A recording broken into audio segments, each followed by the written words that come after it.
কি মানে এসবে? আমি তো ভাবছি পেছন থেকে ডাকতে চাইলে শব্দ করা যেত। এটা কি ধরনের ভদ্রতা? আরে আপনি তো রেগে গেলেন। আমি ভাবছিলাম আপনি মেডিটেশন করতে করতে ঘুমিয়ে পড়েছেন, আর এই জন্যই তো আপনাকে জাগানোর চেষ্টা করলাম। আরে আপনার হাতে এটা কিসের বই?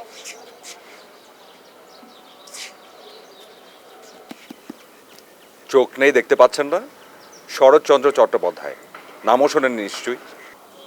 বাংলা বই? এখনকার দিনে বাংলা বই কেউ পড়ে নাকি? কোন ভাষায় কথা বলছেন আপনি?